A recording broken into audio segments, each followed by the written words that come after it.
Hello everyone and welcome back to Meat-Based Fitness. Today we're diving into 3 reasons why meat is not just part of the human diet, but a cornerstone of human health and flourishing. With a tide of misinformation about diets flooding our lives, it's time to cut through the noise and get to the truth. Let's begin. So my first reason is that without meat, you could literally die. Let's talk survival. Not the I forgot to pack my lunch kind, but actual survival in the wild, in the harsh reality of nature. Without your local supermarket, pharmacy, or the availability of supplements, your diet dictates your destiny.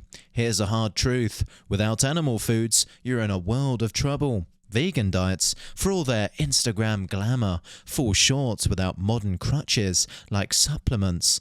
Consider Brian Johnson, the so-called anti-aging guru. His routine? A pharmacy in his pantry. 100 pills a day to mimic what an ancestrally consistent meat-based diet could easily give him naturally.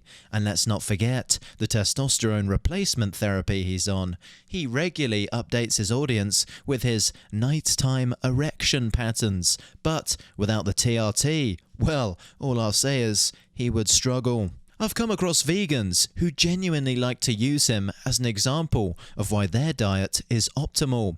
If the super rich guru who invests millions into scientifically optimizing his diet eats vegan, then the vegan diet must work for optimal human health.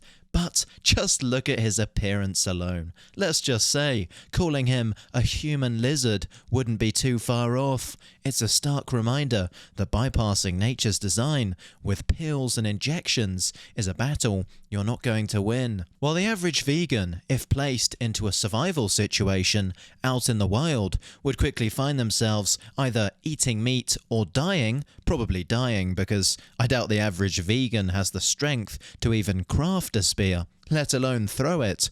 The wood is probably stronger than their bones. What about those eating a carnivore or meat-based ancestrally consistent diet? Well, they would do perfectly fine. Why? Because they're not doing anything new. Those of us who eat a meat-based diet are simply following a path well trodden by our ancestors, a path that modern society has strayed far from. The lesson here is clear. Animal foods aren't just a part of the human diet, they're a pillar of human survival. Moving on to the second critical point, it's essential to understand that achieving optimal fitness and reaching your genetic potential for muscle growth is practically impossible without incorporating meat into your diet. The reason is simple. Animal proteins provide a complete amino acid profile, which is crucial for muscle repair, growth, and overall physical development. Contrary to widespread misinformation, plant-based diets significantly lack in providing the necessary nutrients for muscle development. The proteins found in plants are often incomplete and lack the essential amino acids that are abundantly present in meat. This deficiency makes it exceedingly challenging, if not impossible, for those on a vegan or vegetarian diet to achieve and maintain the same level of muscle mass and strength as those who consume meat. But what about those jacked vegan Instagrammers who have incredible physiques and swear by their vegan diets? The narrative promoted by these vegan fitness influencers, suggesting that a plant-based diet can lead to superior muscle growth, is not just misleading, but factually incorrect.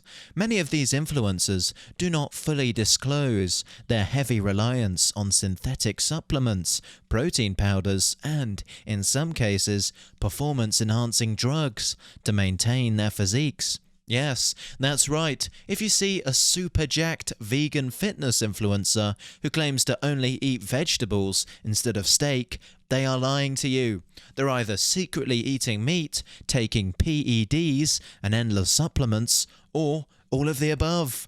For my third and final point as to why meat is essential for human health, let's address the pervasive myths surrounding red meat and its impact on our health. The negative portrayal of red meat in mainstream health advice is not only unfounded, but also deeply flawed. These myths have been propagated by disingenuous studies set up to be misleading. The demonization of saturated fat and cholesterol, which are abundant in red meat, is based on outdated and debunked theories. Comprehensive reviews and meta-analysis have shown no conclusive link between the intake of saturated fats from red meat and an increased risk of heart disease or other health conditions.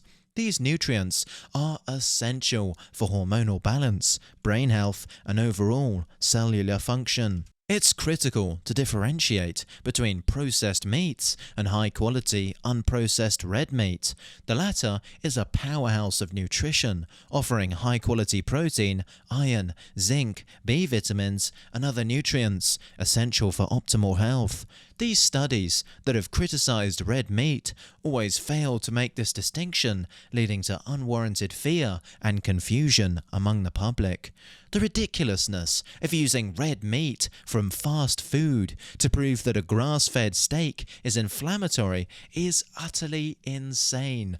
In my opinion, these studies have been deliberately set up to reach that very conclusion. Here's an example of how studies can be suspiciously misleading. The New York Post, being the anti-human propaganda outlet that they are, posted this: "Eating this amount of protein is too much and can damage your arteries," new study warns. And they put a link to possibly the worst study on the health effects of a high-protein diet that you could possibly do. It seems almost too disingenuous to be true. Not all sources of protein are equal. And guess how this study found that too much protein is harmful?